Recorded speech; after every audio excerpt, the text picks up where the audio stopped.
Mēs esam Vecrīgā un mēs tūlīt pat ejam iekšā svinēt piekdienu pirmdienā.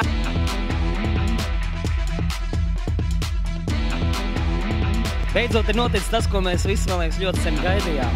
Jo sen jau nav nostājums, ka latvieši īstenībā var tusēt arī ceturtdienas, jau 10 gadus jau kā ceturtdienās mēs tusējam. Trešdienās beidzot mēs esam sākuši tusēt, nu jau tā kā tās otrdienas mēģina kaut kur. Un ir kāds, kas pasaka, hei, mēs varam arī sākt pirmdienā. Varbūt vēl laiks netiek līdzi īsti tam visam garstāvoklim, bet tad, kad paliks siltāks, es domāju, tad tiešām būs nekādas starpības, vai tā ir pirmdiena, piekdiena, trešdiena. Visi nāks ārā, sēdēs kafēnīcās un viss būs tā kā vajag. Es šodien jūtos fantastiski. Es šodien jūtos, tā bišķi virs zemes. Es šodien jūtos super. Es šodien jūtos kā brīvdienā.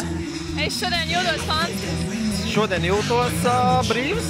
Es šodien jūtos ļoti, ļoti labi. Kā piekdienā vispār var nākt miegs?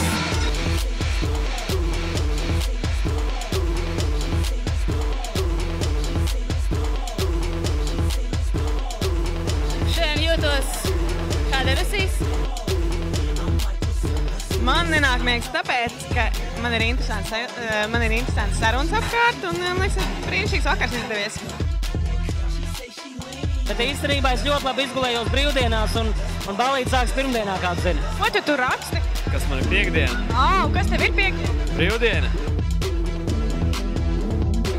Es nekad nebiju domājis, ka pirmdienā var tik forši piekdiena būt. Labāk nekā dažas citas piekdienas, godīgi sakot. Un ja tu neesi bijis, tad nožēlo. Bet nekad izpālējies un izbaudi, kā tas ir tik forši sajūta izbaudīt pirmdienā. Bet ja es biju šeit, tu ļoti labi saproti, par ko es runāju. Man ir foršas emocijas visam gadam.